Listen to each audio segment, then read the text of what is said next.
Welcome to California, Mr. Bond. How are Here we you? are again. Hello. We're back. We are back. I always ask which episode this is. Is this episode This is 11? episode 11. 11. Wow. There we go. Time flies. It So does. I know. Real Um, quick. it does. So there's no real Bond news really. There, like profound Bond news.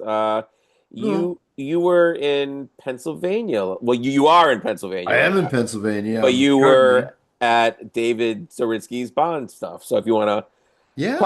talk a little bit about Um, that. That sounds super fun. I couldn't go. I wish I was there, but I couldn't go. So I know you were missed, man. Everyone yeah, was, where's Neil? Where's it's fine. because it was great I because hope. Yeah. David put on a really nice, very intimate weekend. Hmm. And we're starting with a Bond tasting, and then Joe Darlington on Saturday had a book signing for his the second edition of Being James Bond Volume I'm One. gonna hold it up close to the screen so people can see it. Sort There of. it is. Sort of. It always Oh, fades in and out. I don't know, but it's here. I promise, guys. Yeah, there we go. There we go. yes, Right there. there it Yeah, yeah, is. yeah, yeah. Okay, there you go. Oh, he is. Yep. And yeah, he read from the book. There was a great lunch. And it was at the Vault Brewery in Yeah. Newtown. No, that was in Yardley, Pennsylvania, I believe.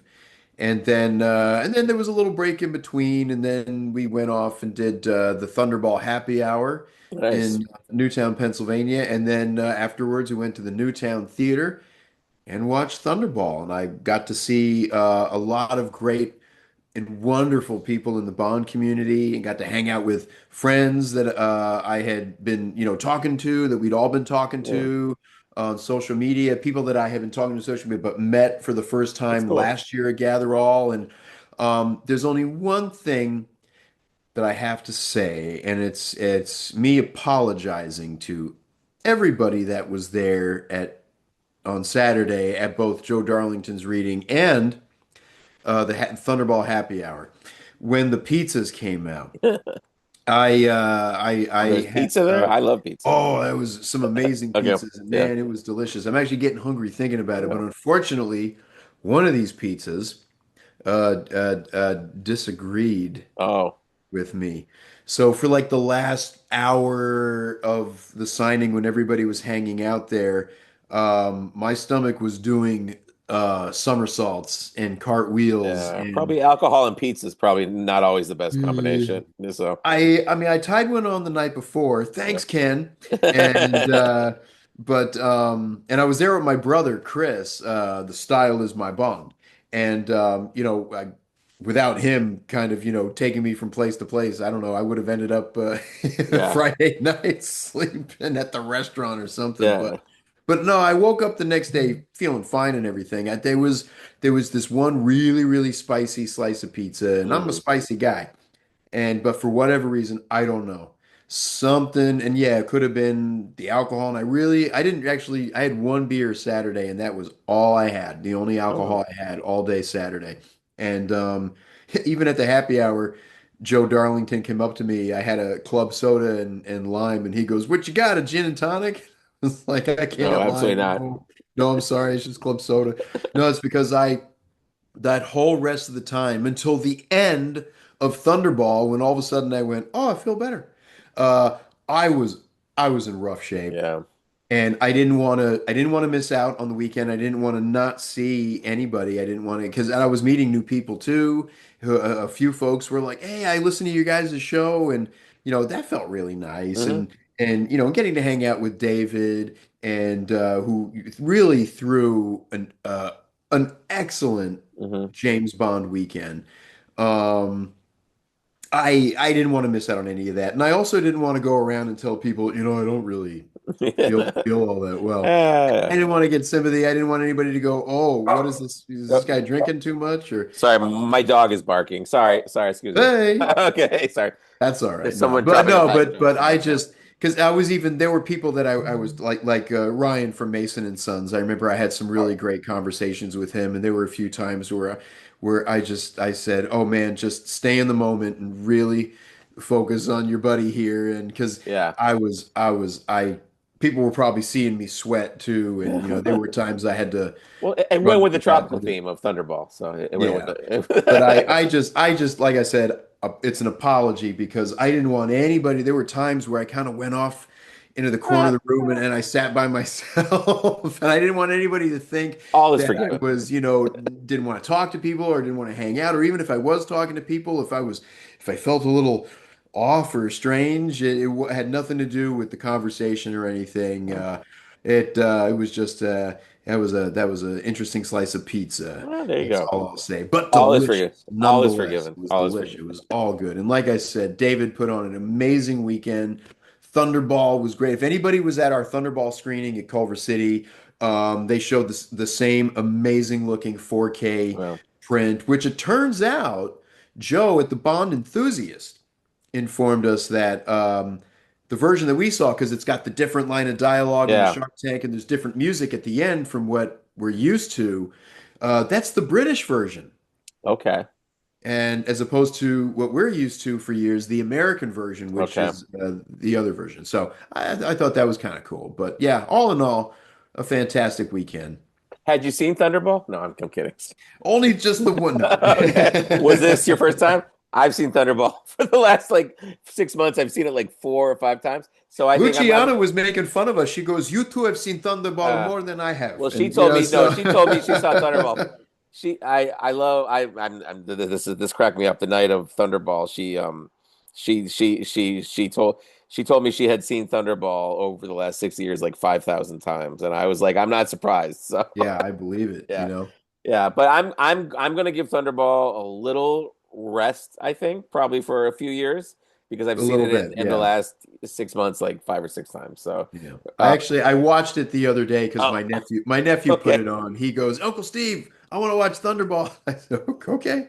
Or as my son calls it, he sees the shirt and then he sees me talking about it, but he calls it he goes, Daddy, can we see Sunderball? He always calls it Sunderball.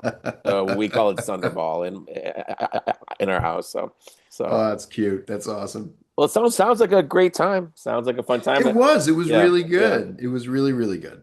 The video I saw, he had tons of Bond stuff on display too, so that looked really Oh cool. yeah. Yeah, yeah. A So, lot of fun stuff. And like we always say after one of our events, I woke up the next after the weekend, and even my brother and I looked at each other and went, "We didn't take nearly enough pictures." oh wow, okay, Like yeah, there's folks from last year's Gather All where I went, "Oh, I didn't get pictures." Like Mike Poplawski at the Culture of Bond, yeah, great guy, amazing guy. yeah. I've And talked to him I briefly. even Okay, yeah. said to him a couple days ago, I said, once again, we didn't get any pictures Oh wow, together. yeah, that's And fun. but sometimes you're just in the moment and you're Yeah, just thinking about, oh, I'm hanging out with my friends yeah, and we're all loving on Bond. Everybody was wearing their Anthony Sinclair and their Cabana yeah. I shirts. saw that. Yeah, Oh, it was yeah, great. And yeah, so you're not thinking about, oh, let's get a picture, or oh, let me, yeah, so you're in the moment, yeah. and that's the best time. There really is the That's best cool. Well, the moment that we have right now, our very special guest, drum roll, is Mr. Bruce Feirstein, scriptwriter of GoldenEye, Tomorrow Never Dies, and The World Is Not Enough, and time. consultant on the new Amazon show, right? So Road to a very Million, Road to a the Million. latest Sorry, season. Yeah. yeah. So he is the consultant. We're one of a few podcasts he agreed to speak with, and we're very grateful to that. So Yeah, we're very lucky. Thank you, yeah, Bruce. yeah, yeah. So it was a great. Yes, we've already done the talk, but it was a Yeah. great talk. Very in depth. One of the best we've done, I think, in terms of a guest talking about the creative process, where they come Oh, from, yeah. their thoughts on writing and world events. We even talked about Yeah. that a lot. Bruce is fantastic Yeah, because he's so candid in sharing yeah, with, yeah. the information, the knowledge that he has, it's we could have sat with him for hours Yes, yes, yes. So and the energy never would have waned. yeah, it was a Incredible, great chat. incredible guy. Yeah, no, you guys are gonna I do know the stuff we talk about probably won't be on other each podcast had their own special time with him. So I'm very Yeah. happy that he made a By point that Hards just had an yeah, episode, which is really, really cool. It's really great. And he didn't we want to made copy sure that it. we didn't want to do anything that they did so that you Yeah. guys, when you listen to us, It's like, I don't know, Bruce Part Dieu. Yeah, I'm gonna listen to theirs as well though, because he was just a great guest. So Yeah, yeah, shall we dive right into it? let's do it. Okay, here we go. Enjoy. Whoa, whoa, whoa, whoa, Until next time, guys. whoa. Cheers. Yeah.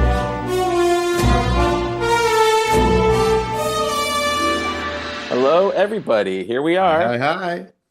Steve, can you say who our illustrious guest is? Oh, today we have an amazing guest, Bruce Feirstein. Welcome to the show. Yay. Thank you, So thank you happy. for being here. Hello, Steve. Hi, Neil. I'm really Hello. glad to be here. So we are glad We're to glad have to you. have you. Yeah, when I first started talking to you, we weren't sure when this would be premiering, Road to a Million, and here we are. So very Yeah, happy. it's one of those Amazon deep dark secrets. I found out only because I said, so when is this going to premiere? When are they dropping this? And when did they become dropping me? Yeah, everything is That's dropped now. Yeah. I know. It's like stop it. Um, It's too hot. They got to drop it. yeah, and you know what? I think it goes back to dropping the needle Yes. on Yeah. records. Yeah. But it's like you see people using it and you go, oh, please don't say that. So, um, uh, I just found out about 2 or 3 weeks ago. Well, I don't know when I found out, but I've been working on this thing Mm. since, I guess, April 2024. Wow. Okay. Mm. And I was first approached to work on it, I guess, in November of 2023. Oh, wow. Um, Somebody at Eon approached me and said, would you be interested in like working on this maybe? Was it fun to come Yeah. back into Bond? I mean, it must have been, right? Well, yeah. I mean, it's kind of like visiting old home. I mean, Bond becomes such a large part of your life, Mhm. a much larger part of your life than you ever expect. I mean, yeah, okay. So I did the three movies, GoldenEye, Tomorrow Never Dies, The World Is Not Enough, of which I have co-writers on the first one and the third one, and none of the movies would be what they are without the co-writers. So I'm not taking credit there. The middle one, Tomorrow Never Dies, is mine. Mhm. Then I went and did I guess 6 video games. Yeah. Mhm. And in the way things work in Bondland, one day I found out that we're done. We're not doing any more video games.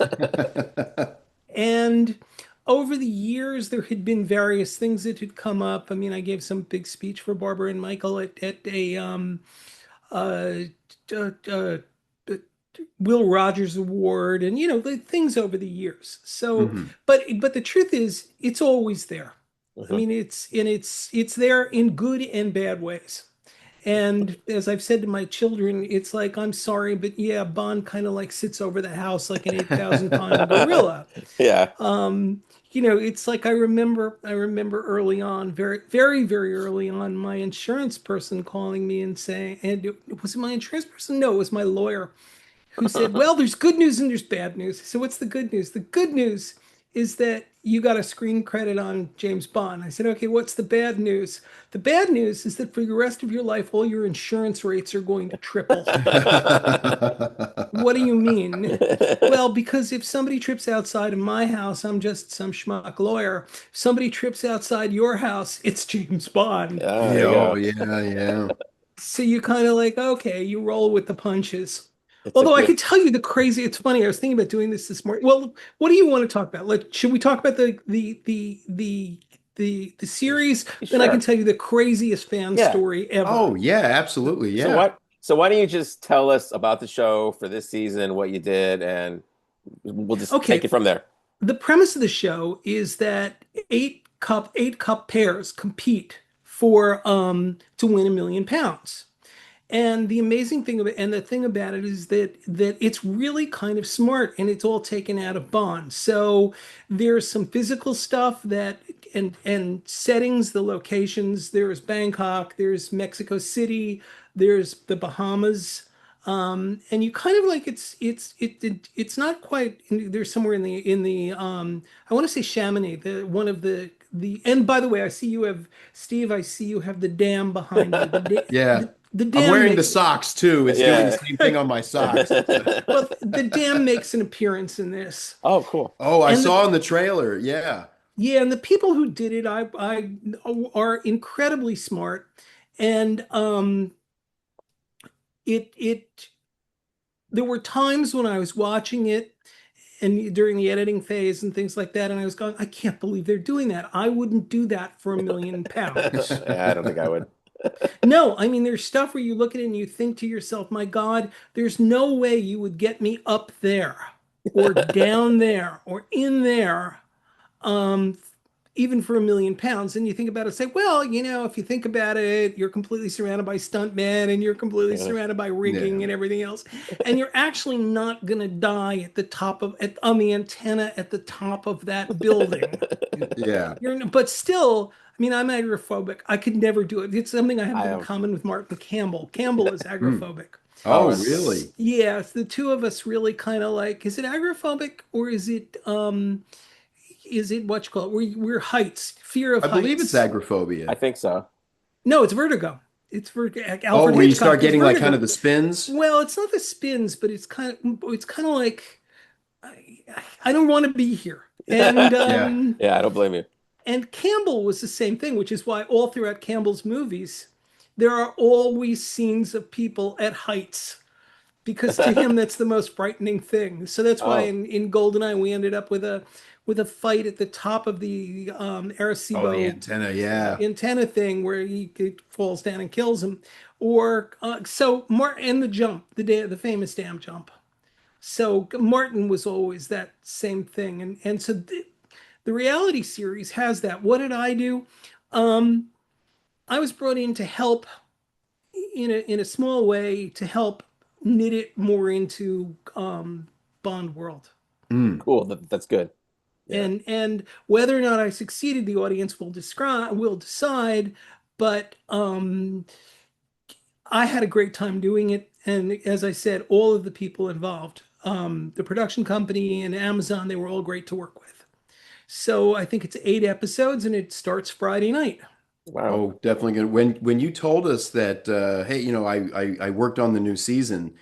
I had binge watched the first season when it premiered because I won't get too into it, but I was prepping for a procedure that I was going to have the next morning, and so I was going to be up all night preparing for it. And to kind of take my mind off of it, I watched every episode and had a lot of fun with it. But the one thing that struck me about it was I said they really shy away from James Bond uh, in a lot of what they did on that first season. I mean, not that we really leaned into it a lot. Mhm. We didn't. Okay, and I was very fortunate to work with a director producer named Julian Jones, Hmm. who's a very, very, very talented Brit. Mhm. And we leaned into it in a way that you know where it comes from Mhm. now. Hmm. Yeah. So the controller actually, it's kind of explained, well, who is this guy? What's he doing? Why is he here? Yeah. With all things, it, I often get blamed for things that I didn't do. Oh, no, no, I'm not. No, no, no, no, no. I often get blamed for things that I argued against. Mhm. I'm often given credit for things that I had nothing to do with, and watch other people get credit for things that I insisted on. So, you try the best you can, Mhm. Yeah. and you understand. And part of screenwriting is to understand that what I always tell my screenwriter pals is that if you can say you got a 70, you did okay. Yeah, that is true.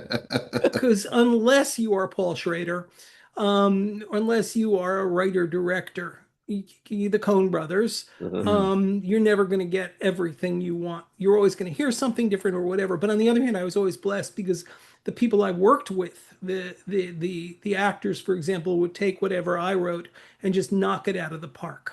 Mhm. Mhm. Yeah. Again, I was always grateful for that. But going back to the show, you follow these people, and yeah, they're driving the Aston Martin. The DB5 makes an appearance. Nice. Oh, Um, awesome. That's good. and anytime anybody drives that car or anybody, it's like working on the film. I used to do, I forget who I was talking to, but it was like you walk around London hearing da da da da da da da. And I forgot on one of the sets, so there's that makes an appearance, and there's both physical things and psychological things. Okay. and including I thought it was really, really terrific. There's the vent sequence from GoldenEye where someone Mhm. has to go through a vent Oh, shows nice. up. That's Oh, cool. that's And wicked. and That's Yeah, awesome. all this sounds fun. So for Bond fans in particular, it's kind of filled with Easter eggs. nice. Mhm. But it doesn't go the other way. It doesn't go too far that if you're not a Bond fan, you're not going to get any of this. Hmm. Yeah. So, my hope is that it'll do really well and they'll do a third season. Yeah. Was I there, have a feeling that it's going to probably go into the third season. hopefully. The new preview looked so exciting. My nephew, my oldest nephew, has just turned 10, and 2 years ago I said, "Hey, you want to watch a James Bond movie with Uncle Steve?" And he's like, "That's for old people, man." Now he's the one that's throwing the movies on and hey, Yeah. which one should we put on? And he saw the preview for it. And he's like, "We're going to watch that, right, Uncle Steve? We're going to get to where sit down and watch." I'm like, "Yeah, we are." And that's just Yeah. it makes my heart very warm It that makes he's your heart, getting excited. see, you have a different experience than I do. It's like my experience now is that where I meet people who are in their 40s, Hmm. and they say, and I get introduced, and then they'll say something like, "Oh, he wrote GoldenEye," and somebody will say, "Well, did you write the movie or the game?" I'll say, Oh. "I wrote the Oh, movie," and they go, "Oh, Ah, oh so no. you know, that's not interesting." I like the game, but I saw the film first, so I Yeah. mean, so but but So did I. yeah, I Yeah. know. I know. Was there anything that you wanted to bring to this season that you felt wasn't part of the first season? Well, the understanding that it needed a little bit more Bond. Okay, so And Mhm. again, okay. I am one very small cog in a huge Mhm. machine. And when you realize, the thing about these things is that um, people who do reality, or people who do game shows, or people who do whatever genre, sitcoms, whatever genre you pick, there's always people who are working at the very top of their game. Mhm. And there's always people. There is a Steven Spielberg of reality. There is a I'm Marty sure. Scorsese of Mhm. quiz shows. Yeah, I'd love to see that. But yes, I know. I'm sure That'd be there's a. interesting. Yeah, that would be Yeah. interesting.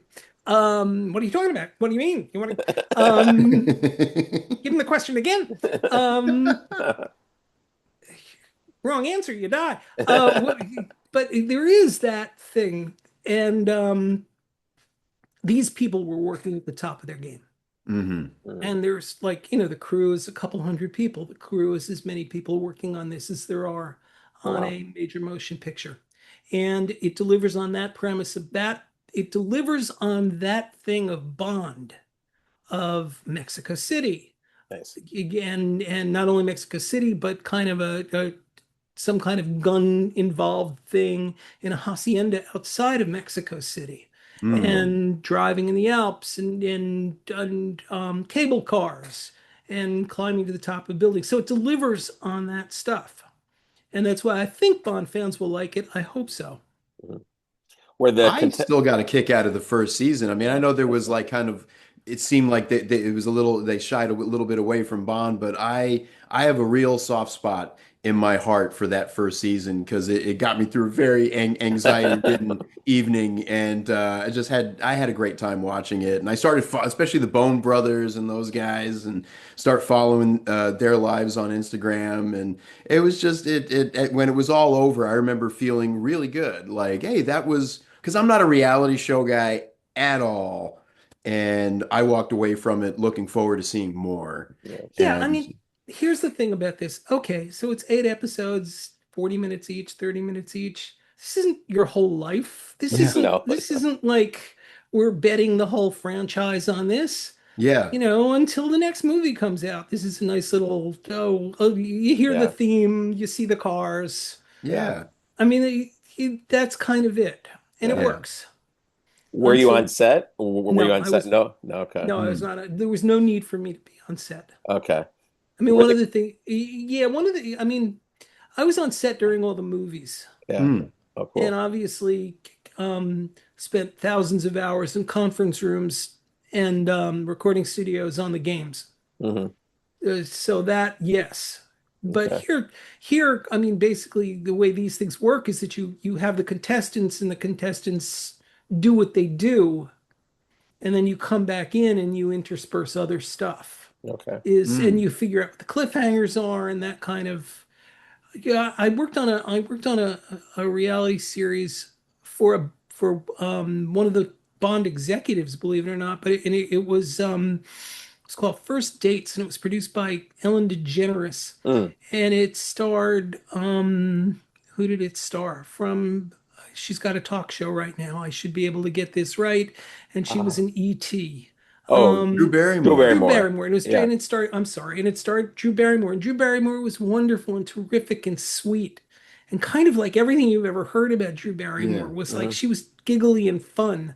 Yeah. And one of the things you had to do was go back into this thing about two people meet on a first date and you have to create cliffhangers. And so you write Mm. around that. You use the characters, you use the announcer to move the story forward. Oh, Okay. okay. Okay. And you And do when that you do, afterwards. were you a part of like, did you come up with the scenarios that the contestants had to do? Were No, you involved in that? they had come up with this stuff. And this Okay. is Okay. what I meant. I mean, these I looked at this stuff and I thought, "Oh my God, this is great." That's good. Oh, So So you just sprinkled Bond on top of things, a little basically. of that. I think Yeah. Yeah. my title on this is consulting producer Okay. hmm. Cool. is what it is. Yeah. I'll take it. It's No, fine. that's a And good one. No, when we actually heard you were doing this, my first thought was like, well, this is going to be fun. So this is going to be Yeah. really, because I always find your films have that like wit and whimsy to Bond that the books had. And I mean, you definitely understand Bond. So it's good well, to have. it's funny you Yeah. say that because the books didn't have any wit. I mean, no, I mean, he would occasionally, I mean, unless it's in my head that he did, It's in but your head. yeah, it's in my head. It I always felt he makes got a me little it. wittier Towards the as end, Fleming got toward the end of his writing. somewhat. But here's why. Yeah. This is a famous story that Fleming showed up on the set of, I think, Goldfinger, and he was dying. And Maybaum was very, very, very worried about meeting him. Mhm. And Fleming went to turn to Maybaum and said, "I like your Bond better than mine." And then went off and I think worked on Thunderball. Hmm. Mhm. That book had not come out yet. Yeah, there are And problems. so the wit, I always laugh at this. I always laugh at this when people talk about, I'm sorry, Neil, I'm not picking on you, No worries. No, but no. I I just always laugh at this when people say they have to go back to the wit of the original books. Well, you've never read the original well, the books books are because, dark. They're very dark too. Yeah, they're very dark. yeah, I mean, the wit came from Maybaum. Yeah, Mhm. yeah, I mean, Richard Maybaum is kind of like look, he is Terrence Young, Cubby Broccoli, and yeah. Richard Maybaum, Dick Maybaum are the kind of three pillars that set this whole thing in motion. Yeah. Mhm. You told me you were friends with Maybaum's wife, right? I Is that had what you? met Maybaum's wife, Oh, yes. that Uh, what was she like? she Can you was talk? great. I mean, Yeah. it was an unfortunate circumstance, but Oh. it was at Mhm. Cubby Broccoli. It was Oh. Cubby Broccoli's funeral. Oh. Okay. Oh, But and it was, oh my God, you and I, we should, I admire your husband so much. Yeah. And so then she got to roll out a whole bunch of the stories. Oh, nice. oh. That must have been fun. So, yeah, he's I don't think he gets the respect that he deserves in terms of like film history. I think he's just kind of an unsung hero. I mean, basically. So that's Well, my on the Bond franchise, he does. Well, on the Bond franchise, he yeah. does. It's the same way I think that in the years to come, Neil and Rob will be Hmm. seen as Oh, incredibly important to the yeah, Bond franchise yeah. because Neil and Rob really made the transition from Pierce into Daniel Craig, and Hmm. there's no arguing here that Daniel Craig had a huge impact Yeah, I and know. on the series Yeah, Yeah. and has the largest grossing movie ever in the series history. yeah, Although I don't know that that's I listen, I would take Spectre in a heartbeat, but I think adjusted for gross inflation, I think it's still Goldfinger. yeah, yeah. Yeah. I think. When you were sprinkling Bond for the show, what eras were you trying to take from? Was it all of them or your era? Like what influenced you the No, it most? was it was just it wasn't even an era kind of Yeah. thing. It was Yeah. Mhm. just here's what we've got. Let's try to Yeah. bond this up a tiny. And I don't want to oversell this. I really, really don't. I mean, it's little things here and there. It's Oh, yeah. not, but maybe it's we talked a little of that goes a long way. Hmm. Hmm. And it's kind of like at the beginning of GoldenEye, you see the Aston Martin. Hmm. And I've told this story too many times, but you see the Aston Martin, and that's not there, and yet that was the first change I made in the script. Oh wow, Mhm. okay. And when I went down, Barbara yelled at me and said that car always breaks down. We don't want to use it. It's a wonderful scene. It reintroduces you to Bond. It's great. Well, that was just it. It was kind of like, well, we should put this in here because it just Yeah. it re there's so many funny things about that. Did you see um Ford versus Ferrari? Oh yeah, yeah, Yeah. Did you see that movie? Yeah. There is something in there that's inexplicable to me as a screenwriter, yeah. Hmm. which is that either Shelby or Lee Iacocca goes to Henry Ford Jr. Hmm. and says, and it's talking about James Bond. Hmm. Oh. And Henry Ford Jr. in the movie says Bond is a reprobate or something like Hmm. that. So he's horrible. Hmm. And, I don't want anything to do with Bond. And what surprises me about that is how dead wrong that is. I know, yeah. In Goldfinger, they had shipped one of the first they wanted so badly to be part of the franchise Hmm. that Yeah. they shipped one of the first Mustangs ever made to Switzerland to be in the sequence where Bond is chasing the what's her name sister is Yeah. Hmm. she's driving a Mustang. Okay, yeah. And then it turns out that Henry Ford, whichever Henry Ford it was, um, I found this out later from the very famous John Cork, Hmm. that Henry Ford is actually in Thunderball. Is he? Okay. Apparently, in the scene, the She's Dead Tired scene in Jamaica, Uh-huh. he's sitting at a table in the background. Oh wow. Really? I didn't Yeah, realize that. Oh wow. that's John Cork, who is kind of the Sherpa of all of the Yeah. Sherpa and the knowledge base and the Oh frequently yeah, asked John Cork. questions Yeah. on Bond. I Oh, mean, wow. Yeah, he's um, one of the patron Yeah. saints of Bond. So so if I ever needed to know something, John was the one I called. And John yeah. and I are friends now. He's a really, really talented, smart guy. Yeah, he's great. Hmm. Yeah. And he's a filmmaker too, I believe, right? Isn't he? Yes, Yeah, yeah. Yeah, he did all the DVD features, but he's done other Yeah. things he's on also top done of it. features. Yes. Yeah, yeah, that's great. What's your favorite Bond film? I'm just No, gonna we're ask not that. going to go there. No, we're not gonna do that. No, we're not going to go there. We're not going to go. Who's your Bruce, favorite I Bond? did have a question And we're not going to related go. We're to. not going to go into who's your favorite Bond and what's your favorite I Bond wasn't gonna film. ask you who's your favorite Bond. Don't worry. So, Steve, But I was wondering, you said earlier, the kind of Bond looms very large in your life. When you work on anything Bond related, is there an extra level of stress apart from just the usual stress of production? Is there kind of like, do you feel James Bond kind of standing behind you in a way? And No, I mean you're aware. You're aware that it's like you're aware that you're working on the biggest circus ever. mm, Mhm. You're aware of that, and you're aware of you become aware that everywhere you turn, there's a reference to Bond. You Mhm. become hyper aware of those. Yeah. I'm sure if I opened up the news, I'm sure if I went online today and looked at the Wall Street Journal, the New York Times, the Los Angeles Times, and the five British papers, I am sure I will hit three or Yeah. four Bond-like references. Mhm. yeah. Elon Musk is a Bond-like villain. You see those all the time. So you're definitely aware of it Hmm. and hyper aware of it.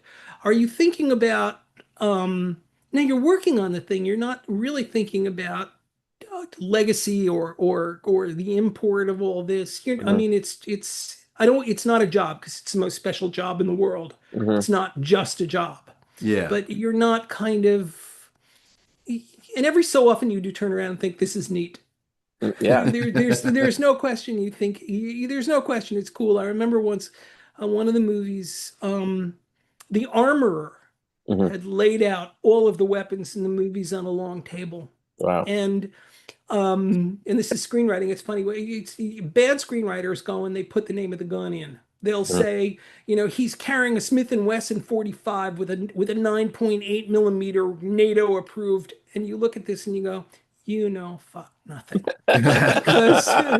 Because the job of the armorer is to come in and say the screenwriter doesn't know what the hell he's talking about. Yeah. But we were somewhere in London and I went and there was the armorer. And there was this whole table. And I said, so where's the Walther PPK? And he said, it's the end of the table. And I go pick it up. And I said, is this the gun? And he said, that's the gun. So is this the gun like did Connery? That's the gun. And I realized like I am holding the holy grail of Wow. all things Bond. And yes, at that moment you're kind of aware of it and you're looking at it going, this is cool. And you have to be in that moment.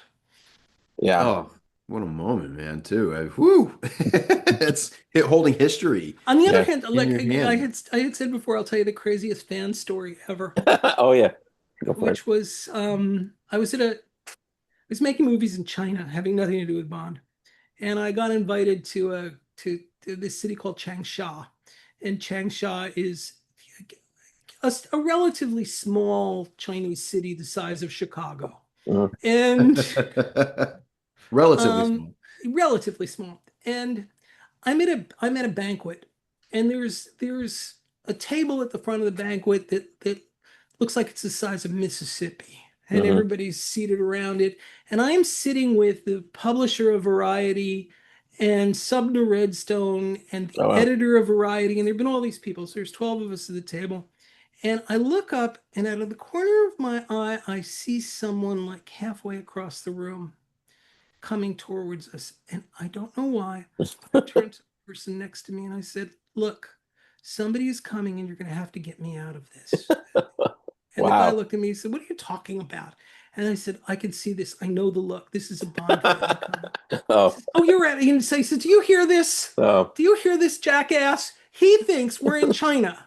And somebody knows who the fuck he is. and somebody's going to come over and bother him at a banquet in Changsha in a hotel. The guy approaches, and his name is Tiger.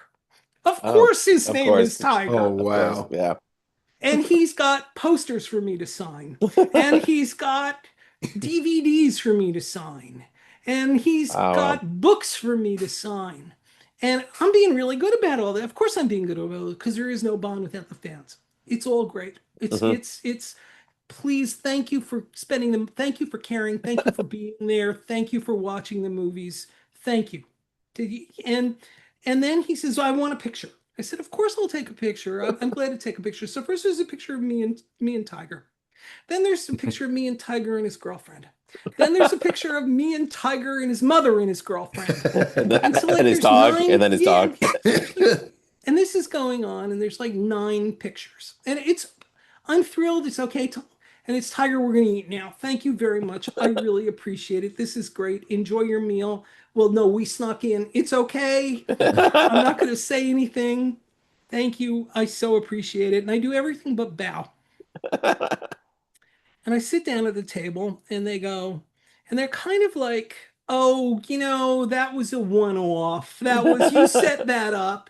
You're a jerk. You're an idiot. That was nothing. Okay. I said, but one of them did say, how could you tell? And I said, I could tell from the eyes. I knew this was going to happen. I could see. And okay, you're a jerk. Okay, the next morning we get up at 9 o'clock in the morning. We fly back 2.5, 3 hours to Beijing. We check in. We go to the Hyatt, the Grand Hyatt, like a football field away from Tiananmen Square. Who is standing at the door? Tiger. Tiger's back. Tiger. And now the people I'm with flip out. Oh, wow. They totally flip out. This is what it's like.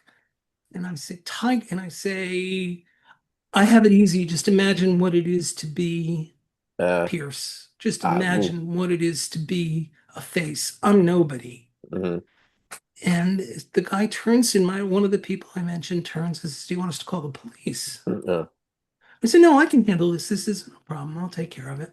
Mhm. And I go over and Tiger.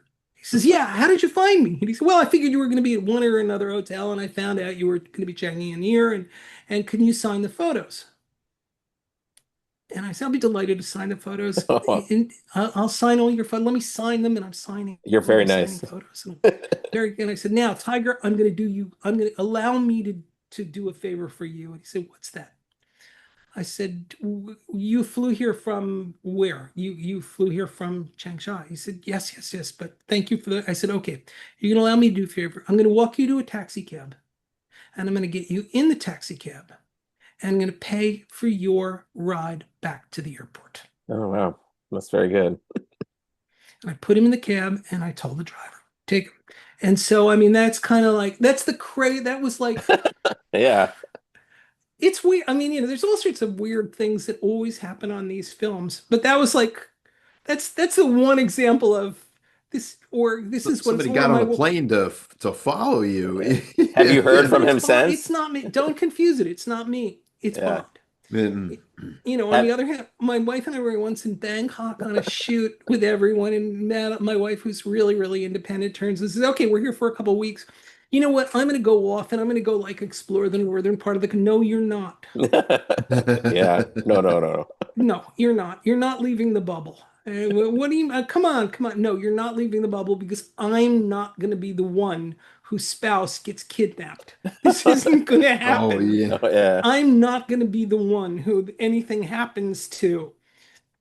And yeah, they all kind of move in. I mean, like I said, it's the biggest circus in town. Yeah. Oof.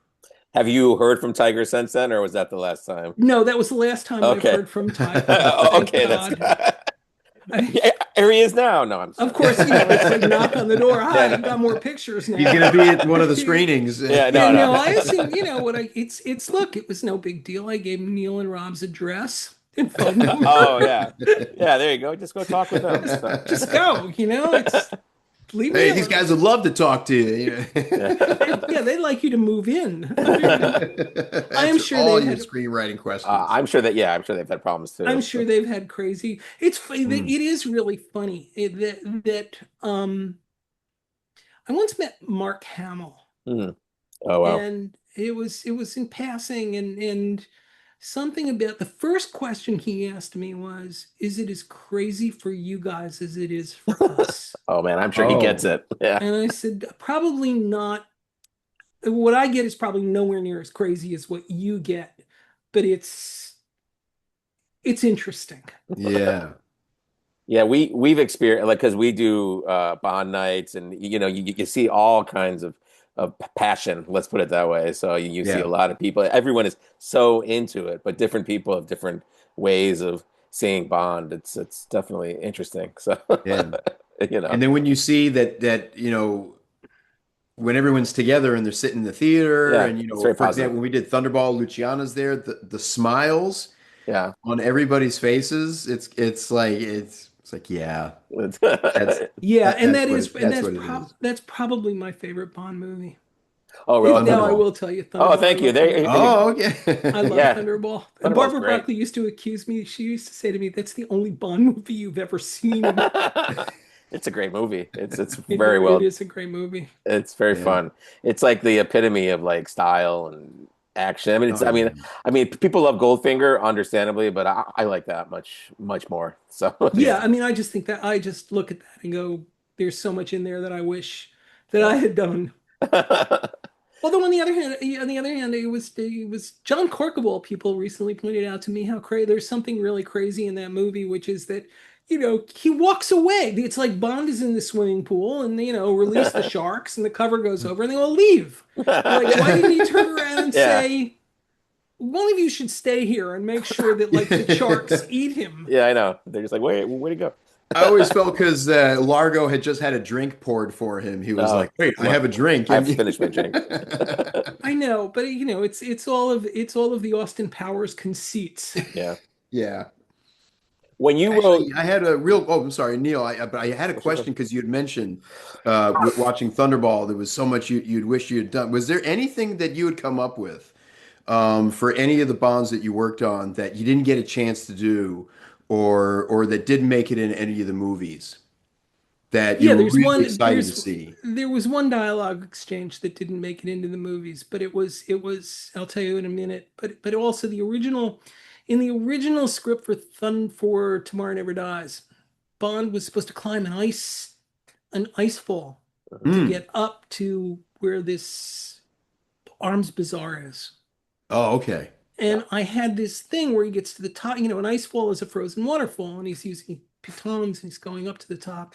And he gets to the top and he goes to his backpack and he pulls out this thing that looks like this, like a black box like that. And I was going to have him press a button on the side and it was going to go flap, flap, flap, flap, flap. And it's going to be skis. Oh wow, Oh. And they that'd been actually fun. built it and I saw it. Ah, And then we decided that we didn't need that sequence and it was going to be very, very expensive. And Oh. it'll get used another time. mhm. I mean, there were things like in I guess the world is not enough. Where you see the helicopter with the blade cuts Robbie Yeah, Zukovsky's car in half. That was originally it was a Michael France thing, and it was originally in GoldenEye. was it? Oh wow. Okay. Oh. And so that's, there's stuff you kept, there were always lists that you Yeah. kept around. I mean, I always wanted to do a sequence in Petronas Towers hmm in Kuala Lumpur. I mean, those are the hmm two Oh, yeah, yeah. towers, and there's a bridge about Oh yeah, yeah. 70 stories in the air. And I always wanted to do that and have a fight on the bridge and all that kind of stuff. And about a year later, I went someplace and I saw someone else had beaten me to it. Wow. I mean, Oh. the people who write these things all kind of have stuff you see, and you just know, maybe A wish list. yeah, a Yeah. wish list of things you want to blow up, which is kind of in and of itself like, yeah, what were you going to ask, Oh no, I Steve? was going to ask when you write a Bond film is do these set pieces like these big action pieces do they kind of come to you as you're writing the story or do you have something in mind or maybe do the producers go, "Hey, we want to do this in this movie, write something around this?" Well, no, I mean, you spend a lot of time with Michael Wilson and Barbara Broccoli knocking around ideas and so I mean there was always about Michael always had this thing that he wanted to do a sequence in Venice hmm during one of the costume balls. hmm Hmm. If I were going to write a Bond movie now, I'd probably want to do something at the Met Ball in New York. Yeah. I think the Day of the Dead stuff in Mexico was Hmm. probably as much Neil and Rob as it was Michael. hmm Yeah. Michael and I know and I'm just talking about very small. I mean, hmm we're looking through a keyhole here at a universe out there, hmm and so, there's just a lot of stuff. I mean, I remember on one of the video games, and this is what's great about writing video games. hmm Um, so one of the video games, I think it was Bloodstone, was supposed to begin in Hong Kong hmm because I Oh. always want to set things in Hong Kong. I love Hong Kong. Yeah. And something came up about where were we doing this? We were doing this up in Derby, England. We're all the way in the Black Forest. We were working at a game developer up there. And something came up that there was a problem with the copyright on the Hong Kong skyline. Mhm. That certain That's interesting. buildings were copyright had Wow. copyright protection and you needed to get Oh. all sorts of approvals and it was like, okay, this is and they kind of looked at me, are you going to stamp your feet and be a 12-year-old screenwriter? And I said, no, no, no, I got a better idea. Let's move it. How about why don't we move the party Bond is going to the Parthenon? Mm. Hmm. And there can't be copyright problems there. And I'd be very surprised. There's no maybe there are. advertisements at the Parthenon, you know. Yeah, and let's have him. Well, instead of having him parachute onto a boat in Hong Kong Harbor, we'll have him parachute onto one of those Areco plan Russian planes that are in the Caspian Sea and look like somebody from the steam from who designed steam models built these crazy things that were Oh built during yeah. World War II. No, during the Cold War. And the idea behind the boats was that they would fly 15 feet above the Pacific Ocean and drop nuclear bombs on Los Angeles. Mm. And they're wild looking. If you know a writer, an author, an artist named Bruce McCall, they Mhm. look like something Bruce McCall created. Um, and so I said, yeah, let's use that and drop it in and all that. And this was yet again in the list of things that, those planes are cool. And what was great was in, 3.5 minutes or 8 minutes, I think there was one call to Greg Wilson, who was overseeing this for Eon, and it was, or Greg might have been in the room, or David Wilson might have been in the room, and it was, yeah, okay, Athens for Hong Kong, done like that. Oh Wow. wow. A Oh, decision like that in the movie business is 8 weeks. okay. And so it gets done, and then the thing comes out. And of course, somebody threatens to sue us, claiming that we Oh. had read about that we couldn't have known about those planes and had to have read it in his novel. Mm. Oh. And I mean, that's just it. Is as somebody who does these things, and I still do them. I mean, I've done them a lot of uncredited stuff. As somebody who does, it's in the zeitgeist. Yeah. Everybody's looking at the same thing. Yeah. It's like there's stuff around Tomorrow Never Dies about that. I couldn't about. We got the idea for the takeover from somebody. Mhm. There was no journalist or writer on the face of the planet in 1997 that was not thinking about Sure. putting something in Hong Kong. Shut Yeah. up. Yeah, I agree. Or my favorite one like that, and we're telling stories at a Bond school here, but I really want to sit down and have a conversation with Quentin Tarantino. Oh, Because Quentin Tarantino goes around saying that he gave Eon the idea wow. to do Casino Royale. Yeah, I've heard that. Yeah, Yeah. Yeah. oh, really, Quentin? Let me think. They've owned the franchise since '62. Yeah, I know. They've been in legal fights to get the rights to Casino Royale since '62. But Yeah. no, it had never occurred to them to do Casino Royale until you came along in 2004. My God, where have you been all those years? They're like, it's like, shall we do it? Oh, okay. Yeah. I mean, oh my God, I can just see Michael or Barbara saying, "Oh my God, I never thought of doing Casino Royale. Ever. What a brilliant idea, Quentin." But I like Quentin's work, but it's just one every time I look at it, I go, no, no. And he does bring up he's one of the ones who wants to do who's talked about period bond. Yeah, Yeah. that seems Period to be bond won't popular. period bond won't work.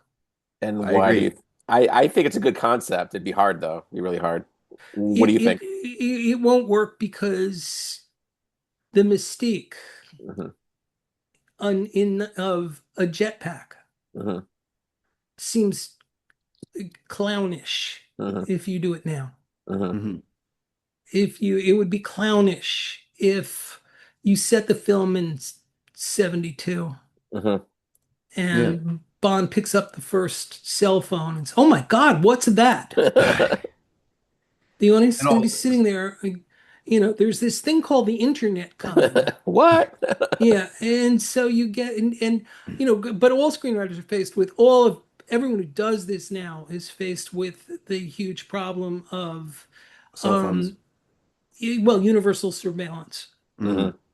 There's an article in the Wall Street Journal recently that's really smart Hmm. by a writer named David Ignatius, and it's about the way the CIA and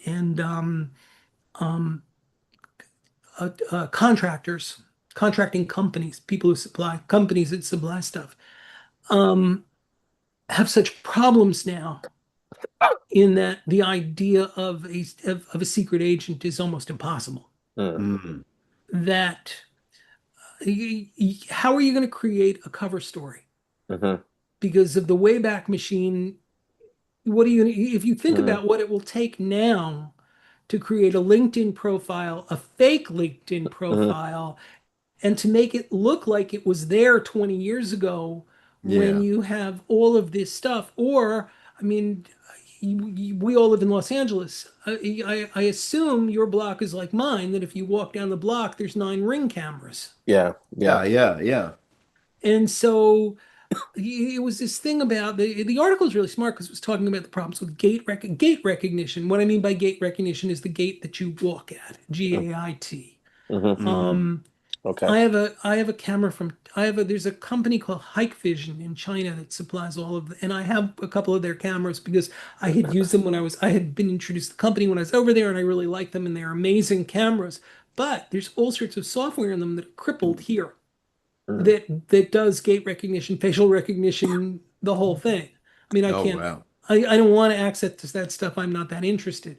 Hmm. But you read stuff and I just read an amazing one about this that so they were looking at who was protesting outside the White House, Hmm. and this is in that article actually that they were looking at who was protesting somewhere, and they bought cell phone information to find out where those cell phones had been and where they were pinging, Hmm. Wow. and figured out the number. And oh, I know what it was. Yes, they bought cell phone information for somewhere in one of the Middle Eastern countries, Hmm. and they found a bunch of phones pinging in a deserted cement factory. Wow. Okay. And they compared those phones that had been the phones, they ran some AI thing and saw of those phones how many of them had been pinging in North Virginia, Mm. in around our intelligence Hmm. industrial complex. And what they figured out, open sourced, was that was where the United States secret base was. Oh, wow. Okay. Whoa. That's pretty cool. Yeah, it is pretty cool. And Yeah. this is the stuff of movies now, Yeah. or it will Yeah. be the stuff of movies. But this is a real challenge for screenwriters. And it's by the way, it's not just in action films. I mean, if you're going to write a romantic comedy now, romantic comedies are kind of all based on misconnections. Hmm. Yeah. Nobody told me it was her. I didn't. Why didn't you call me? I couldn't get you. I didn't. What's Hmm. no? I didn't know it was him. Yeah. Yeah. So this is why it's kind of easier to place romantic comedies pre-cell phones. Yeah. Yeah. Or either that, or you sit through a romantic comedy reading acres and acres and acres of text messages. I, It's yeah. No, go ahead. no, I mean these are screenwriting problems about Yeah. how do you do this, Yeah. and how do you write your way around that stuff. Hmm. I wonder for the next Bond film if they'll incorporate things that you mentioned or how they'll what the modern idea of a secret agent will be. I wonder how they'll apply that to Bond. It'll Yeah. be interesting. I have faith that these guys are going to do it. Oh yeah, no, no, they're great Yeah. filmmakers. I mean, I'm very upbeat about the whole thing. I mean, I So love Pinky Blinders. I think he's a terrific writer. yeah, Um, there's no question that Denise is an auteur, the hmm, director. yeah, And while I do not know the producer who did the Harry Potter stuff, hmm, I do know Amy Pascal, and she's got great taste. yeah. Hmm. So, And she's done Bond films too, so that's good. she So Yeah. supervised a Bond film, and she did yeah, Spider-Man. Look what you yeah, look at Spider-Man. yeah, Huge. Um, the one thing is though that in defense of the broccoli, in defense of Eon, hmm, I read about in the moments after the handover took place, I read people saying things like, "Well, this is all for the better because they had kind of screwed up, and it was and some of those movies were not very good at all, and you know."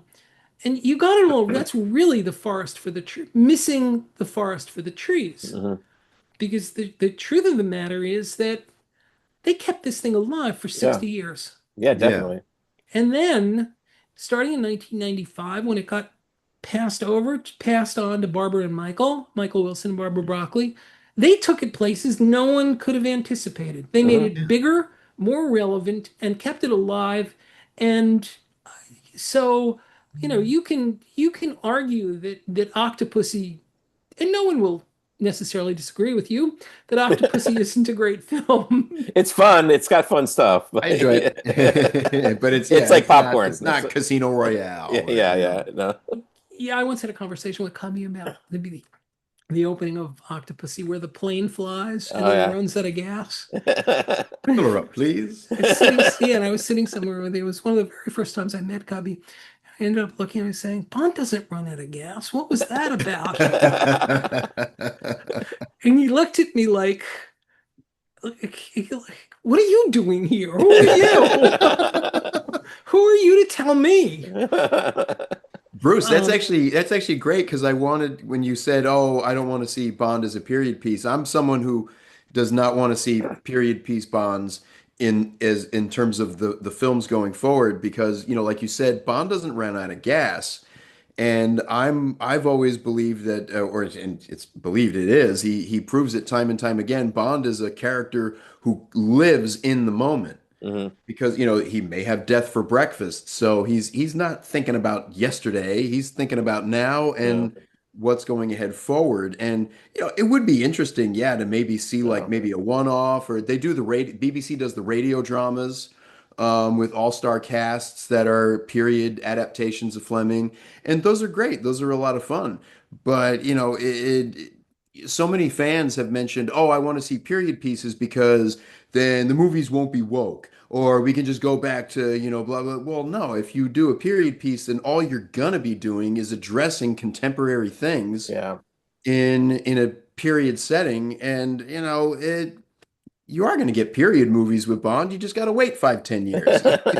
Yeah. They're well, great little yeah, windows into now. it's exactly what you just said. I think that um, one of the things, the Mike Tyson quote, everybody has a plan until they get hit in the face.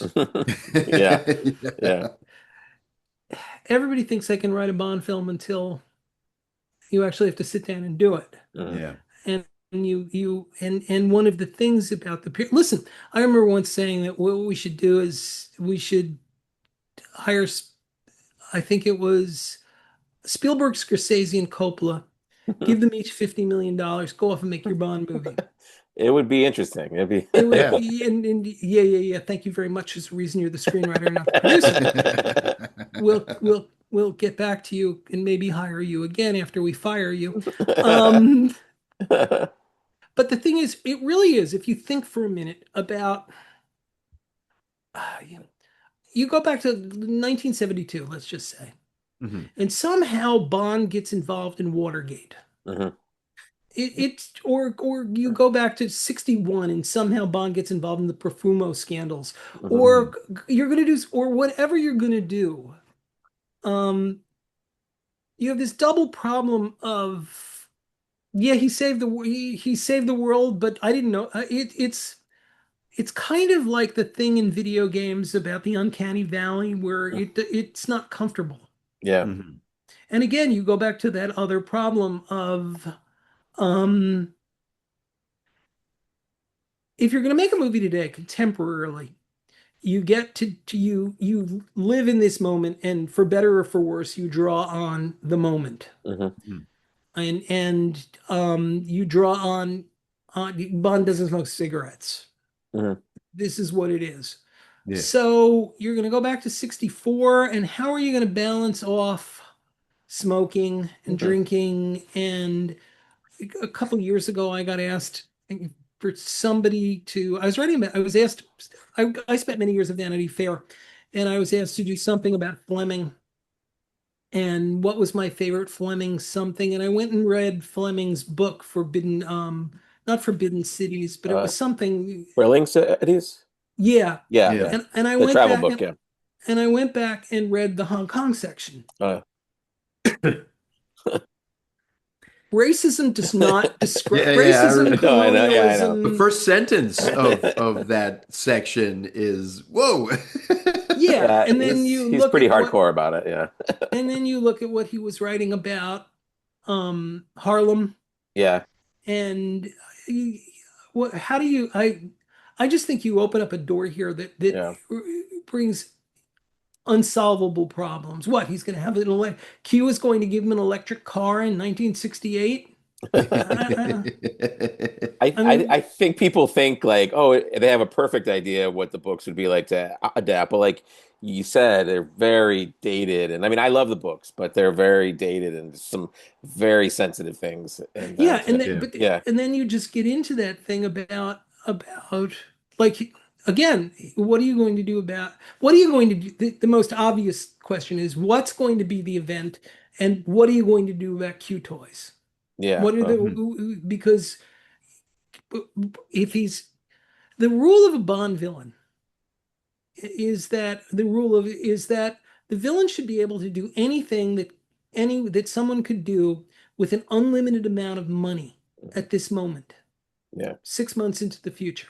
yeah, Yeah. So what that means is that you look at all the money Elon Musk or Jeff Bezos has, and you come up with the craziest possible thing. mhm. Are they Yeah. growing organs in the bottom of their yachts in order to extend their lives? Oh wow, Absolutely, they are. that I would be a fun mean, one. yeah, is he delivering packages to members of Congress with bombs in them by whatever is Yeah, you do all that stuff. Um, you can't time travel. no, You yeah, can't you can't you really can't body morph. I mean, you can do plastic surgery and stuff, but I mean, so when you go back into this, you end up with Austin Powers. hmm If you do this, you Mhm. end up with Austin Powers saying $1 million. Yeah. yeah. I don't, I don't think they're going to go in that direction. That's my feeling. No, I don't think so either. I think that's a Yeah, fan thing. yeah, it's a really hardcore fan thing. We hear it a lot, and Yeah. I Well, mean, it's like you also hear that there's so many hardcore fan things. I mean, it's like the tropes you hear are hilarious. The yeah, tropes of every Bond actress is impelled, must give the conference the press conference where she says this time she's his equal. yeah, Yeah. It goes yeah. back to Pussy Galore. I always wanted to put together like a reel of these. Um, that's one of them. There are all those things that are just every actress. The number of times an actress has said, "I want to be the first female Bond," Oh yeah, and the yeah. number of times that gets kicked around. The first time I ever heard that was Kathleen Turner Oh in wow. 1984. Oh, wow. I was friendly with her, and she said what she really wants to be is Jane Bond. Mm. I mean, Was so that the none of original the idea for Bond when they were first kicking around ideas for the movie? When they were starting the franchise, they were like, Somebody well, what said if we make something it about. Jane Bond instead of James Bond? I've never. I think that's not true.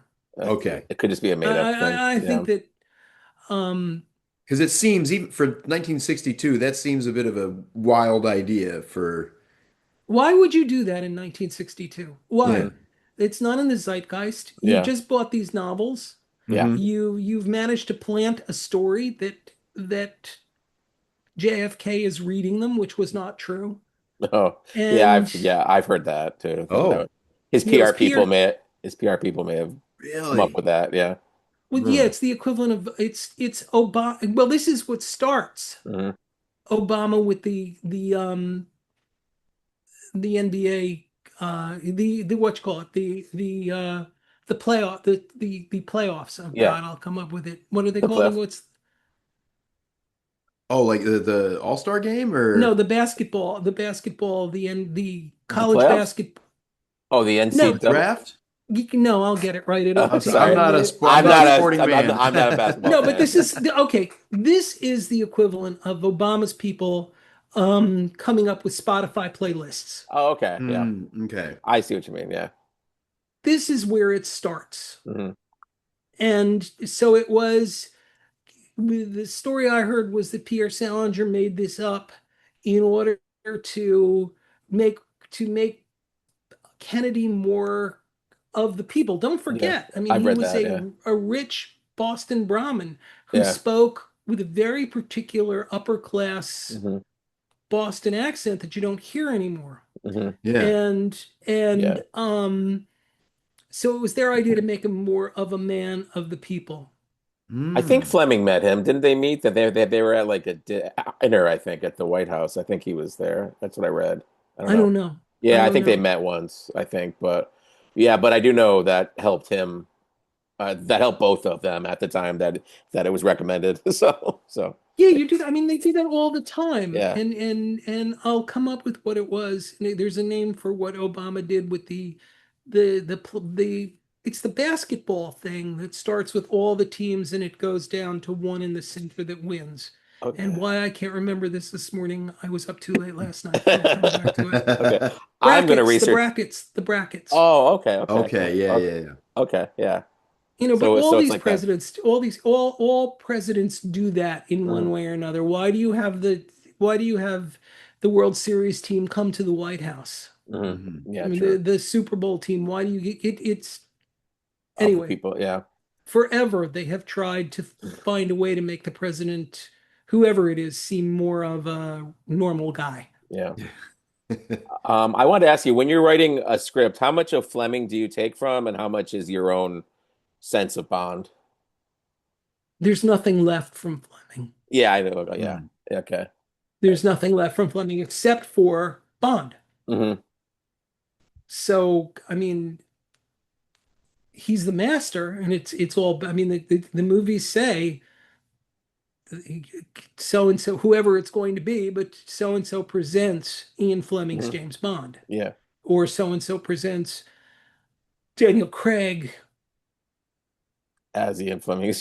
as Ian Oh, Fleming's yeah. James Bond Yeah, 007, or yeah. I don't remember what the wording It's is yeah, exactly. it changes. Yeah, Yeah, but it is always there. I mean, yeah. Fleming's the guy, Hmm. Yeah. I agree. and in So, his it's I know that the Fleming Foundation isn't thrilled when you talk about this, but you know what? In his defense, yeah, okay, we're turning around in 2025, and we're looking at books that were written in 1959, and we're saying it was this and that and the next thing. Um, Ian Fleming was an adventurer. mhm, Ian Fleming went places when no one went places. Yeah. Ian Fleming went to cities the way people went to cities back then. So of course, if he shows up in Hong Kong, he's going to be meeting with colonialists. But my feeling about Ian Fleming was that he was insatiably curious, mhm, and he was very much of the man of the moment. mhm, Hmm. And if Ian Fleming walked into Soho House, if he walked into a club today, he would be completely of the moment mhm, because he had all those newspaperman's qualities mhm, of taking in what was around him, of reflecting what was around him. I mean, he was reflecting the world as it was back then. yeah, Yeah. And if Ian Fleming were writing today, he would reflect the world as it is today. mhm, Yeah. Might he make fun of wokeness? Of course, maybe. But would he be the guy he was in 1949 coming out of World War II? No. I mean, mhm, if Fleming was today, he'd probably be making he'd probably be making remarks about Brexit mhm, and Harry and Meghan. mhm, And whatever he felt about them. Would he be a royalist? I don't know. Maybe, maybe not. mhm, How would he have felt about Brexit? I don't know. mhm. But those would have been his issues, Hmm. and Yeah, he would have gone to places like that. mhm, So this idea that I mean, I'm really opposed to the idea of taking contemporary values and examining writer mhm. long dead writers He's been dead Yeah. a while. Yeah, yeah. Yeah. through that lens. Hmm. On the other hand, you end up, and I know this is so far away from what we're supposed to discuss, but on the No other hand, worries. I was reading. My kids were in high school, and we were reading Gatsby, Hmm. and I thought, none of this is relevant today. It's 100 years old now. Yeah, Yeah. yeah. But it's Gatsby's all about East Coast old money versus new money. Hmm. I mean, old money is Jay-Z now because he had it at the turn of the century. Yeah, right.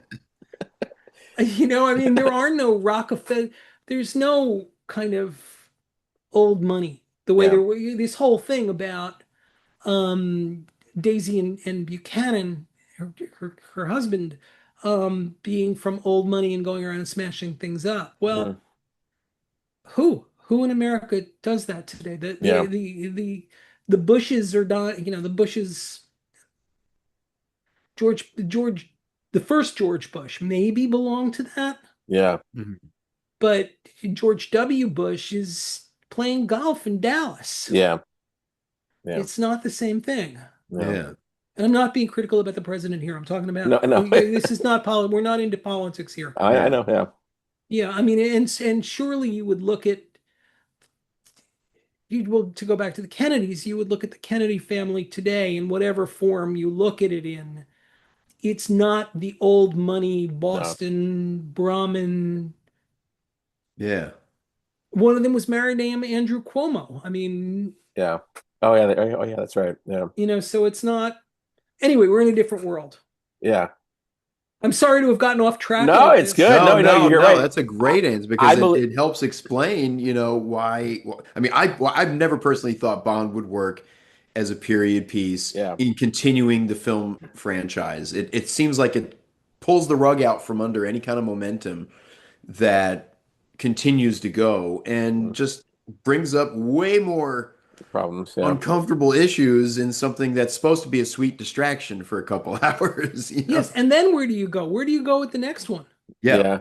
What are we going And to do do? you tell this, do you just retell the books and these are stories that have already been made into movies and so Yeah. we're basically just redoing it? We've already told the story. I mean, is that exciting? Is that I mean, I think. Not. Go ahead, Neil. Oh, sorry. I just think had Fleming not died, they take place in period because he wrote them at that time. But had he not yeah. died, Bond would have just probably not aged and would have just gone on and on and on. Say he wrote books until like 1990, he would have been in 1990 at that point. Yeah. I guarantee you that Yeah. he would have showed up in Cairo Yeah. in 67. Yeah. He would have showed up probably at the Olympics in 72. Yeah. Mm. Yeah. Or not necessarily there, but he would have been I mean if I don't know, if Fleming were writing today, would he be writing about something about Bitcoin? Probably. Maybe. I mean, Probably. I mean, Yeah. at one point I wanted to do, who did I want to do? At one point on my list of let's come up with possible Bond villains, it was Kim.com. Oh, okay. Um, Paul, the list is fairly short, but it always started with Bill Gates. Yeah, that's easy. But Bill Gates is actually he's gone in and out of being a Bond villain. Yeah. Yeah, he's doing some good things now, kind of. So yeah. So Yeah, but yeah. if you're gonna do Bond Yeah. villains, it's okay. We have this guy who earned billions of dollars in software, and he Yeah. controls all the software in all the Yeah. world, and he is the central operating system. But what he's done is he's managed to come up with something to alter the genetic mutation of tsetse flies. Wow, We look at just that. That sounds like a perfect Bond film perfect right now. Bond. I mean, Yeah. Um, what are you working on now? What are your current projects? I'm waiting to hear about I've just finished co-writing with a man named David Wilson a movie for Park Chan-wook, the Mm. director of Old Boy, Oh yeah. Yeah. Oh and wow. we'll see Ooh, about that. And I'm waiting to hear about a television series that I have unfortunately spent 7 years pitching. wow. Okay. Um, that is it's called The Red Hotel. It's about an international hotel chain and about anytime a hotel is in some kind of imminent danger, Hmm. the president of the hotel company, it is declared a red hotel. Okay. Oh. Wow. And they go and have to deal with the imminent danger. And the imminent danger could be anything from uh, um, learning about a planned terrorist bombing to a tsunami. Oh wow. Okay. Oh. That sounds And it's interesting. kind of like upstairs, Yeah. downstairs at a hotel, and the manager who backs it, the manager, the president of the of the international hotel company, who goes and does these things, and it's based on the life of a man named Ed Fuller, Mm, who was president of Marriott International, and who I sat on a board with at Boston University, and he was telling me about being in Cairo during the Spring Awakening, I guess in 2002, 2003, mm, somewhere in there.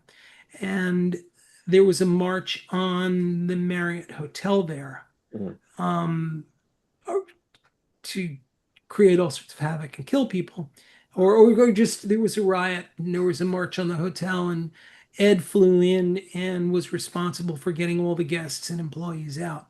Okay. It Wow. was a Wow. story, and he told this great story about the 9 hours that it took renting buses and things like that Oh wow, that to sounds move cool. everyone in safety through all these Europeans and Americans out of imminent danger. Hmm. Oh, wow. And he tells a funny story, which is not in the pilot, but he tells a funny story about he wanted to put a 767 on his American Express card, and I mean, stuff Okay. like that's always fun. Oh, yeah, that is. You're He like, wants sure, to why put not? Yeah. So. well, he wanted to put a 767 on his American Express card, and the company said fine. The aircraft company said fine.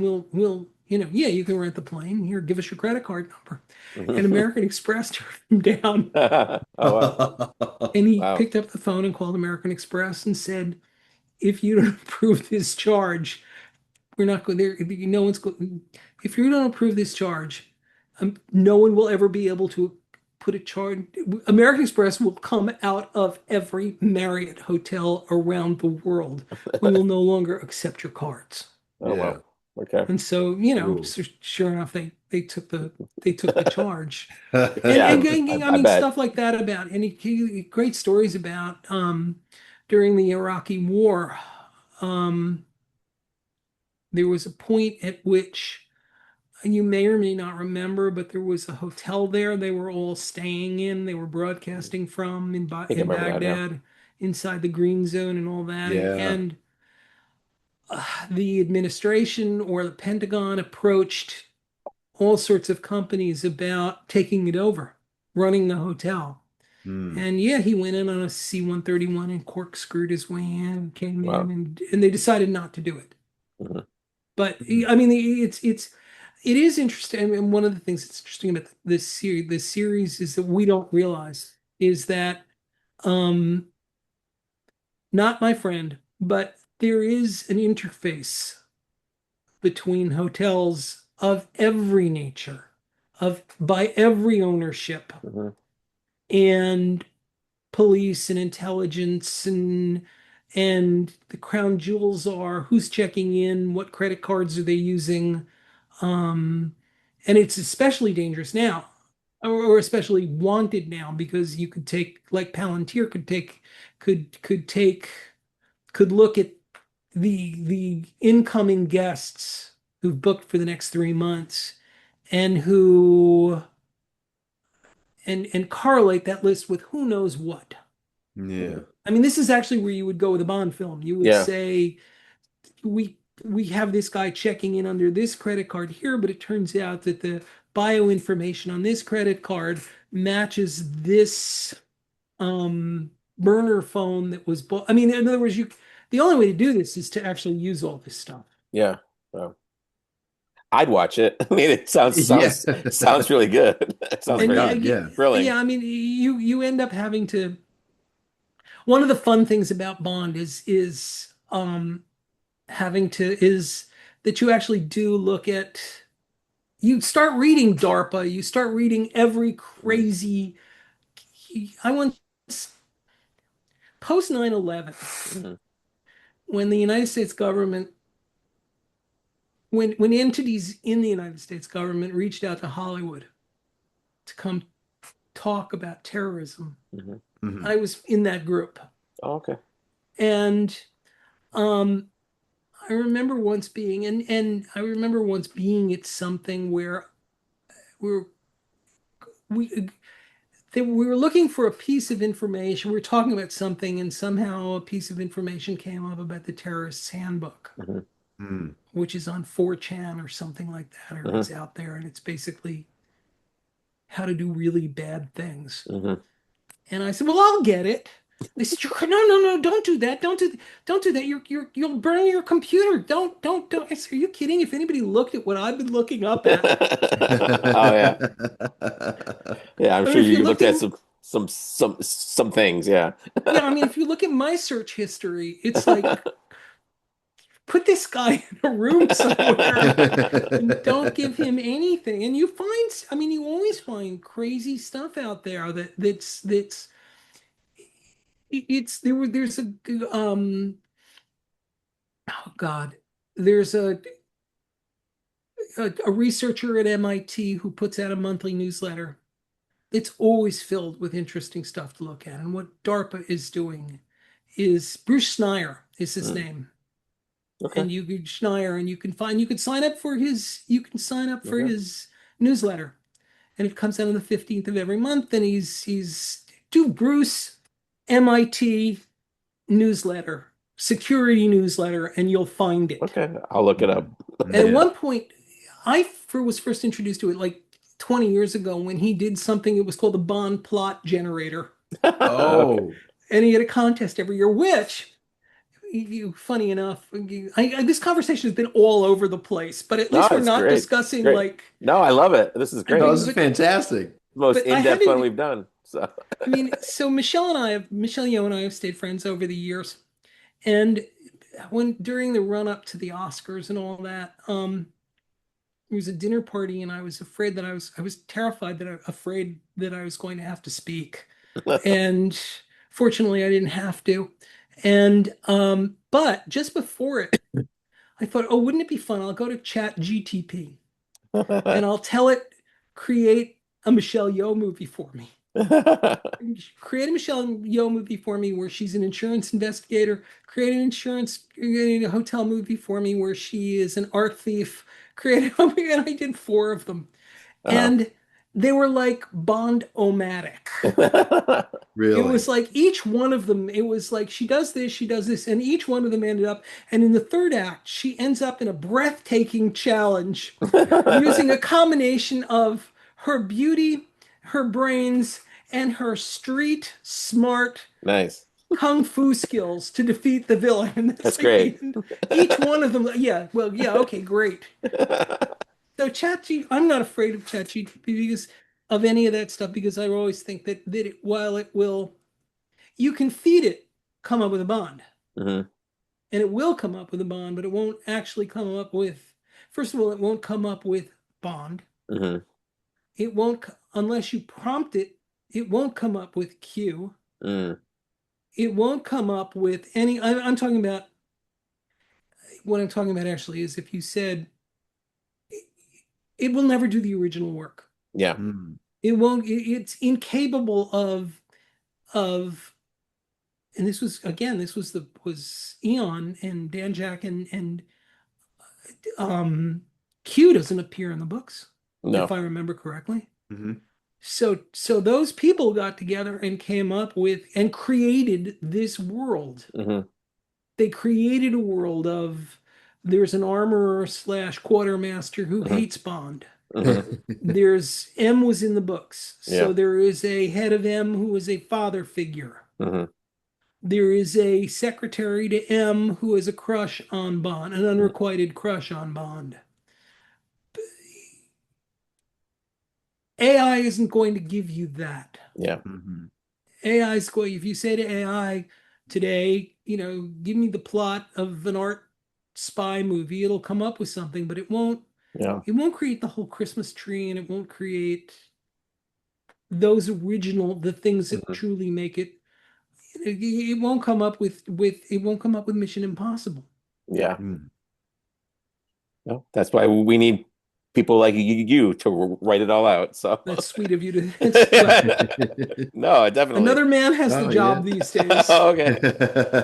Oh man, this is I could talk for a long time more, but our time is just about up. I can see, but Bruce, you've been great. This has been one of the best Yeah, ones we've thank you done. so much. No, I This has mean, been such a fun conversation, no, and I more than I expected. So thank You you. know, I appreciate it. And we didn't get into and it's like not the usual, like, No, how it's did you good. start? How did you get the job? And, No, I'm this is glad we much didn't more do that. fun. This Yeah, is no, much more fun. And I think it's great that you guys have done this in Los Angeles and that you've started this here in the in movie land. And as I said at the beginning of this, Thank you for saying that. it's people like you who keep it alive. Yeah. And particularly Thank you, Bruce. now, for however many years it's going to be before another one of these appears on the screen. Yeah, hopefully soon. I mean, Yeah. I hope so. So I have faith. Those guys are going to do great. Yeah. No, thank you. Yeah, we just want to make, Los Angeles for being such a movie town had no Bond. I mean, there's Bond stuff that happens, but nothing like consistent. So Yeah. Steve We were and actually I, kind of shocked. We said, well, obviously somebody's doing something, they but weren't. Yeah. Well, So yeah, don't forget, Los Angeles is also the home of movies, and yet there are only 2 independent movie theaters in all yeah, of Los Angeles. yeah, true. Yeah. So, like, what does this say? Yeah, no, I know what you mean. Yeah. You Well, know? yeah, no, go ahead. No. and we No, that's frequent them. it. They show Bond movies quite a bit, Yeah, there's some popping up. So yeah. So In Culver City, those guys are great. yeah, well, that's us. Yeah. Oh I know, no, but yeah. No, but yeah, they but Tom there is great. Tom Yeah, is there, and yeah, Tom is great, and yeah. I mean, and it's a great theater. Yeah, no, they really like movies. They really like the experience. They like just people having a fun time, and that's why we love working with them there. So so Yeah. I'm glad you do it, yeah. and thank you for inviting me on Thank you, and we can't wait for the show. Yeah. It premieres tomorrow, tomorrow right? night or tomorrow. I don't know when it drops, but it drops August tomorrow. 22nd. August 22nd, I believe. So Friday. Yes. It's going to be fun. I have a good feeling about it. It looks really fun. So Yeah. Send My me an nephew's email. excited to watch it. So, Yeah. I'm looking forward to watching it with him. yeah. Send me emails after. Let me know what you thought of it afterwards. Oh, Okay, I will. absolutely. I will. Absolutely, Bruce. All right. Thank you, again, sir. guys. Thank you so much. Bye. I appreciate it. Thank you. Bye. Bye.